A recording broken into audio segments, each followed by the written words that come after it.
Praise the Lord, जय मसीह की। मेरा नाम बदर कुमार है।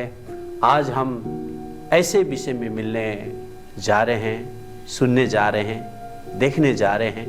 और आज का जो विषय है भविष्यवाणी के विषय में, और हमारे बीच में प्रभु के दास पास्टर बलवीर सिंह जी हैं। प्रेज़ द लॉर्ड पास्टर जी हमारे बीच में हैं। आज हम लोग भविष्यवाणी के विषय में हम एक दूसरे से छलफल करेंगे। और बाइबल में लिखा है पुराने नियम में कि जितने भी भविष्यकर्ता थे वो परमेश्वर के वचन के अनुसार चलते थे, और परमेश्वर जो बोलते थे वही वो प्रेजेंस करते थे। जैसा एजेकियल, दानियल, सामुएल और एलिया, इन सारे जितने भी भविष्यकर्ता हम देखते हैं पुराने नियम में। और वही भविष्यवाणी यीशु मसीह ने भी धरती में रहते हुए स्वर्ग जाने से पहले उन्होंने भविष्यवाणी किया था। मत्ती 24 का 6 से 8 के बीच में वहाँ पे भविष्यवाणी, पूरा भविष्यवाणी की बातें प्रभु ने किया है।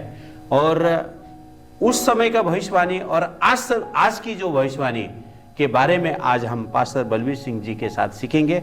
पास्टर जी, जैसा कि पुराने नियम में हम देखते हैं कि परमेश्वर के दासों ने जो प्रभु बोलते थे वही करते थे, और आज के भविष्य में कुछ तो आपको फर्क लग रहा है या दिख रहा है, सुन रहे हैं, समझ रहे हैं। तो क्या अभी का भविष्यवाणी और उस भविष्यवाणी में क्या फर्क है पास्टर जी? जरा आपसे हम। परमेश्वर आपको बहुत सारी आशीष बरकत दे जी। जब हम पहला राजा उसका 22 अध्याय हम पढ़ते हैं जी, तो वहाँ हमें 400 नबियों का जिक्र मिलता है। अच्छा, ओके। और वो 400 नबी उस राजे को कहते हैं कि राजा जी, आप उस देश से युद्ध करें, आप जीत जाएंगे, आप जीत जाएंगे और खुशी से वापस लौटेंगे। हाँ। तो एक राजा में से बोलता है कि कोई और भी यहाँ नबी है? अच्छा, कोई भी तो और? हाँ, वो दूसरा राजा बोलता है कि हाँ, एक नबी और है। अच्छा। पर मैं उसको पसंद नहीं करता। अच्छा, उसको मैं हम उससे भी पूछ सकते हैं। अच्छा। तो उसको एक सेवक को भेजा जाता है कि वो उस नबी को लेके आता है। और वो सेवक उसको रास्ते में ही कहता है जी कि देख, वो 400 नबी एक ही बात को कह रहे हैं। अच्छा। और तूने भी वही बात कहनी है जो वो कह रहे हैं। अच्छा। अच्छे वचन कह रहे हैं राजा के लिए, और तू जाएगा और जीत कर वापस आएगा, तू जाएगा और जीत कर वापस आएगा। वो ऐसे भविष्यवाणी कर रहे हैं। अच्छा। तो तूने भी इसी तरीके से उसके लिए अच्छा ही बोलना है। अच्छा। पर वो नबी बोलता है कि मुझे यहोवा परमेश्वर की कसम, मैं वही बोलूंगा जो मुझे परमेश्वर बोलने को कहेगा। जी, मैं वही बोलूंगा। यस। तो जब वो पहुंचता है तो राजा उससे पूछता है कि क्या हम युद्ध करने के लिए जाएं कि जहां रुके रहें? पर वो नबी कहता है कि मुझे इस्राएल वैसे दिखाई दे रहा है जैसे बिना चरवाहे के भेड़। मुझे उस तरीके से दिखाई दे रहा है। यानी कि उसके कहने का मतलब ये था कि राजा जी, आप युद्ध में जाओगे तो सही, पर वहां से ना तो जीत कराओगे और ना आप जिंदा वापस आओगे। अच्छा, ओके। ये वो कहना चाह रहा था। पर राजा उसके इशारे को समझ गया था कि ये नबी क्या कह रहा है। तो उन 400 नबियों में से एक नबी निकल कर आता है और वो उस नबी के मुंह पर जाके थप्पड़ मारता है। थप्पड़ मारता है जी। कि जो आत्मा हमसे बात कर रहा है वो किधर गया, अब तुझसे बातें करने लगा। यस। और 400 नबियों ने और राजों ने उस नबी को गलत समझा, और राजे ने यहां तक भी आदेश दे दिया कि इसको अंधेर कोठरी में बंद कर दो और दुख का पानी, दुख की रोटी दो, और जब मैं वापस आऊंगा तो फिर इसका न्याय करेंगे कि इसको कैसी मौत देनी है। यस। पर वो नबी कहता है, उसको अपने ऊपर भरोसा है कि मैं यहोवा की ओर से बोल रहा हूँ। यस। वो कहता है कि राजा जी, अगर आप वापस आओगे तो तभी ऐसा आप मेरे साथ करोगे। पर सभी लोग सुन लें, ये वापस आने वाला नहीं है, ये युद्ध में मारा जाएगा। अगर मेरी बोली भविष्यवाणी सच ना निकले तो फिर आप सभी सुन लो कि मैं झूठा ठहरा। पर मेरी भविष्यवाणी मुझे पता है ऐसा ही होने वाला है। यस, आमीन। तो जब वो राजा युद्ध में जाता है तो वहां वो मारा जाता है। तो आज भविष्यवाणियां तो आज होती हैं। तो आप ये हिसाब लगा लो, 400 नबी एक साइड में है, एक नबी एक साइड में है। अब आप 400 में से कैसे ढूंढोगे कि जो परमेश्वर की ओर से नबी है, आवश्यकता है, वो कौन है? कौन है? यस यस, ये कैसे पता चलेगा? तो ये आप आज की भविष्यवाणी के हिसाब से आपको क्या लगता है कि जो हम पढ़ते हैं पुराने नियम में, बहुत जितने भी दासों को हमने पढ़ा है भविष्यवाणी करते थे, वो परफेक्ट करते थे। तो आज के समय का जो भविष्यवाणी में आपको क्या फर्क लगता है? आज के समय का, उस समय में तो परमेश्वर जैसा बोलते थे वैसे ही हो रहा था, है ना, वैसे ही हो रहा था और वैसे प्रेजेंटेशन दिख रहा था, है ना। तो आज की भविष्यवाणी में आपको क्या फर्क है? हाँ, आज की भविष्यवाणियों में ये फर्क है कि कई बार हम किसी को खुश करने के लिए भविष्यवाणियां करते हैं, क्योंकि आज के लोग ज्यादा भविष्यवाणी पर विश्वास करते हैं। अगर आप ये कहोगे कि जब तक तू वचन के अनुसार नहीं चलता तब तक तुझे कुछ मिलने वाला नहीं है, तो वो निराश हो जाएगा, वो वहां से चला जाएगा। पर अगर आपने कहा मैं तेरे लिए भविष्यवाणी करता हूं, तो बहुत सारी आशीष को पाएगा, आने वाले दिन तेरे लिए बहुत अच्छे हैं, तो बहुत सारी आशीष प्रभु से पाएगा, तो वो आदमी खुश हो जाता है। पर मैं कहता हूं कि जब तक आपके अंदर परमेश्वर का वचन नहीं है, जब तक आप वचन के अनुसार नहीं चलते, तो कोई भी क्यों ना आपके लिए भविष्यवाणी कर दे, वो नहीं पूरी होने वाली है। पास्टर जी, अब जैसा कि जो भविष्यवाणी करते हैं, ये प्रभु की ओर से करते हैं या अपने बना के करते हैं या अपने अंदाज से करते हैं? कैसा आप इसमें क्या, आप इसके बारे में क्या बोल सकते हैं? अब जब हम जो पहले वचन हमने पहला राजा 22 अध्याय में देखा है जी, अब वो 400 नबियों को अगर कोई कहता कि आप परमेश्वर की आत्मा की ओर से बोल रहे हैं या कैसे बोल रहे हैं, तो वो कितना गुस्सा करते हैं, और उनमें से किया भी गुस्सा। वो सच्चे नबी के मुंह पर थप्पड़ मारा मारा। अब ना तो राजा समझ पा रहा कि ये 400 नबी सच बोल रहे हैं या ये सच बोल रहा है, पर बात वहां ये थी कि वो 400 नबी भी भटक गए थे अपने रास्ते से, वो वचन में से बाहर चले गए थे। यस, अब वो जो कुछ भी करे थे राजा को खुश करने के लिए, राजा को खुश करने के लिए जी। पर जो सच्चा नबी था वो कहता था कि मुझे राजा को खुश नहीं करना, जो राजाओं का राजा मुझे उसे खुश करना, यस, आमीन, हालेलुया, मुझे उसे खुश करना है। यस। अब वो ना तो राजा से डर रहा है, अच्छा, कि राजा मुझे कत्ल करेगा, मारेगा, नहीं, वो अपने स्वर्गीय राजा से डर रहा है कि मुझे सही बोलना है। यस। तो आप जब आगे पढ़ते हैं तो वो 400 नबियों का भविष्यवाणी सारा झूठा ठहरा और उस एक का सच्चा ठहरा, राजा युद्ध में मारा गया। तो आज अगर आप कोई भी किसी को खुश करने के लिए भविष्यवाणी कर रहा है, तो आप ये समझ लें कि परमेश्वर सबको देख रहा है। यस। पास्टर जी, जैसा कि भविष्यवाणी की बात हो गई है, और चमत्कार के पीछे भी लोग जाते हैं, है ना, चमत्कार के पीछे जाते हैं, भविष्यवाणी के पीछे जाते हैं। तो जिसके जीवन में परमेश्वर का वचन नहीं है या वचन के अनुसार नहीं चल रहा है, जो परमेश्वर ने एक आज्ञा दिया है कि तुम विश्वास करो और पश्चाताप करो, है ना, आप विश्वास करोगे, पश्चाताप करोगे, तो आपको वचन आपके जीवन में आएगा। और उस वचन को आप अगर छोड़कर चमत्कार और भविष्यवाणी के पीछे भागते हैं लोग, तो इसे आप कैसे लोगों को बताएंगे कि हमें चमत्कार और भविष्यवाणी में भागना नहीं है, हमें वचन में भागना है? तो कैसे आप उसको लोगों को ये करेंगे, आप बताएंगे? आज जो लोग चमत्कार के पीछे भाग रहे हैं जी, और भविष्यवाणियों के पीछे भाग रहे हैं, उनका विश्वास यीशु पर नहीं, ना वचन पर रहा। अब उनका विश्वास उस भविष्यवाणी करने के ऊपर हो गया, चमत्कार करने वाले के ऊपर हो गया। अब यीशु तो साइड में हो गया।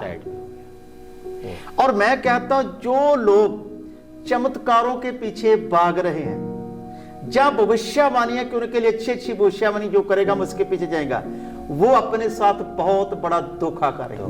किसी के साथ नहीं, अपने साथ वो धोखा करेगा। जब हम सलूकियों पढ़ते हैं जी, तो वहां लिखा है कि एक आएगा, यीशु से पहले एक आएगा, और वो अपने आप को यीशु ही दिखाएगा और यीशु जैसे वो काम करेगा, चमत्कार करेगा। और उस वक्त बहुत सारे अच्छे अच्छे विश्वासी, बहुत अच्छे ज्ञान रखने वाले और बहुत सारे वचन को पढ़ने वाले चुने हुए सब भटक जाएंगे, भरमाए जाएंगे, भटक जाएंगे, रास्ते से भटक जाएंगे और उस झूठे यीशु के पीछे, उस झूठे मसीह के पीछे चले जाएंगे। क्यों ऐसा होगा? क्योंकि उन्होंने वो चमत्कारों पर ही जिंदगी भर विश्वास किया, वो चमत्कार देखने में लगे रहे। अब उनके दिल दिमाग पर यह बात छा गई थी, बैठ गई थी कि चमत्कार जो करता है वही यीशु है, जो चमत्कार दिखाता वही यीशु है। यस। पर वहां जो लिखा है बहुत बड़ा धोखा होने वाला लोगों के साथ, वो झूठे यीशु के पीछे चले जाएंगे और जब असली यीशु मसीह आएगा तो तब वो देखेंगे कि जो पहले था वो कौन था। ओ ऐसे, हाँ। तो इसका मतलब आज हमें चमत्कारों के पीछे भागने की जरूरत नहीं। अपने जीवन को जांचने की जरूरत है, क्या मैं वचन को पूरा करता हूं जी? क्या मैं वचन में चल रहा हूं?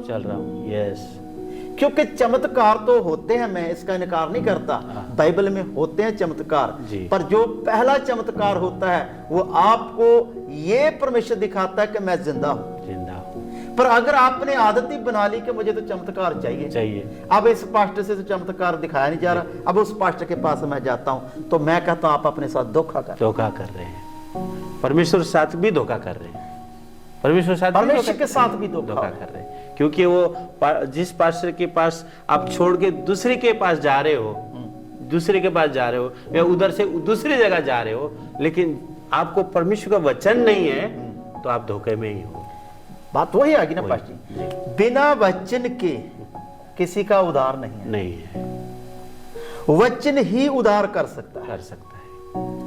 जब अगर किसी विश्वासी के पास वचन नहीं है, वो वचन में नहीं चलता, तो वो कैसे उद्धार पाएगा, कैसे स्वर्ग जाएगा? अगर हम हजारों चमत्कार देखें, बड़े बड़े चमत्कार हमारे जीवन में हो जाएं, पर हम स्वर्ग ना जाएं, नरक चले जाएं, तो चमत्कार देखे का फायदा क्या है? क्या फायदा हुआ?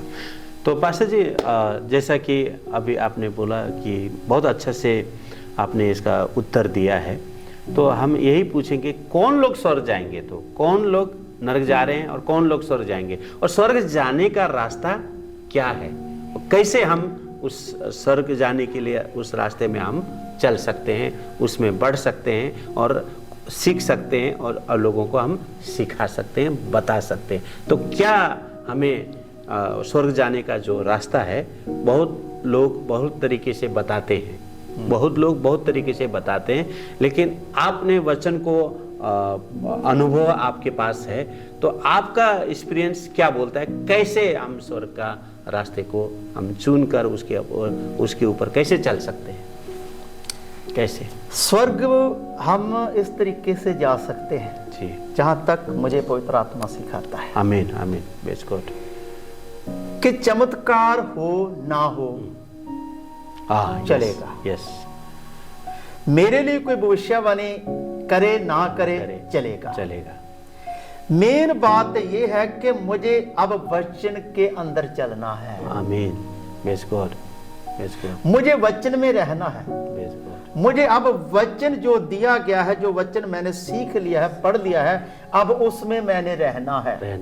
यस। चाहे मुझे चमत्कार दिखे ना दिखे, कुछ मिले ना मिले, जैसे भी है मैंने प्रभु यीशु मसीह के पीछे चलना है। उसके क्रूस उठाकर, मैंने यीशु मसीह के पीछे चलना है। अब जैसे पाशी आपने क्रूस की बात की है, क्रूस कोई खुशी वाला उस वक्त दिन नहीं था। सब रो रहे थे,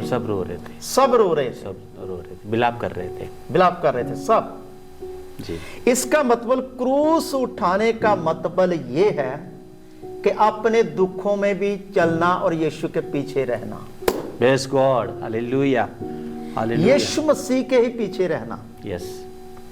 अगर आप चमत्कारों के पीछे भागते हो तो फिर आपको यीशु का जो सलीब है वो समझ नहीं आया। नहीं समझ में आया। Yes. जो अपना क्रूस उठाकर के यीशु मसीह के पीछे चलेंगे, चलेंगे। यीशु के लिए दुख उठाएंगे, दुख उठाएंगे। यीशु के लिए जिएंगे, मरेंगे, अंत तक विश्वास में बने रहेंगे। चाहे अच्छा कपड़ा, अच्छी गाड़ी, बड़ा बंगला नहीं मिला तो भी यीशु मसीह के पीछे चलेंगे। मैं कहता हूं वही स्वर्ग में जाएंगे। आमीन। Praise God. हालेलुया।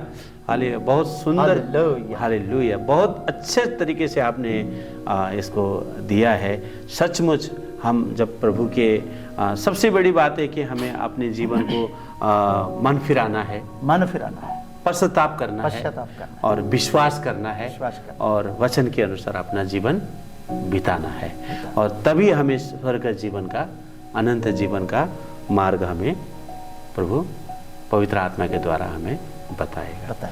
तो बहुत अच्छा लगा पास्टर जी, बहुत सुंदर तरीके से आपने इसका सारे अंश और वचनों का, अंश और भविष्यवाणी का और चमत्कार के बारे में और सही भविष्यवाणी के बारे में और गलत भविष्यवाणी के बारे में किस प्रकार से आपने लोगों को एक मेंशन मतलब अपने अच्छे तरीके से आपने लोगों को बताया है। मैं विश्वास करता हूं कि लोग इस छोटी सी वचन की सेवकाई को लोग देखें और अपने जीवन में वो लागू करें और वो ही लोगों तक बताए, क्योंकि हमारा जीवन प्रभु ने चुना है। हमारे सबसे पहले हमारे जीवन को बदलकर, हम खुद बदलकर हम दूसरे को बदल सकते हैं, बता सकते हैं, सिखा सकते हैं। तो पास्टर जी अच्छे से आपने सिखाया, मैं दिल से आपको धन्यवाद देता हूँ। परमेश्वर आपको बहुत आशीष करे। थैंक यू, धन्यवाद। आप ज़रूर इस वीडियो को देखें और प्रार्थना करें, और ऐसे ही वीडियो बहुत से आने वाले दिनों में आए अलग अलग विषय को लेकर। और Jesus love church Punjab Darha में इस चर्च के लिए, इस मिनिस्ट्री के लिए और इस वीडियो को देखने के लिए आप सभी को मैं दिल से धन्यवाद देता हूँ। आप सभी को जय मसीह। जय श्री पाशी प्रभु आपको बहुत सारी आशीष बरकत दे, और सभी जितनों ने आज के वचन को सुना है, सीखा है, प्रभु उनको बहुत सारी आशीष दे। आप सभी ज़्यादा से ज़्यादा बाइबल को पढ़ें, बाइबल के अंदर रहें, और बाइबल ही आपको सब कुछ दे सकती है। और कोई भी इंसान आपके लिए कुछ कर नहीं सकता। प्रभु आपको बहुत सारी आशीष बरकत दे। सभी को जय मसीह।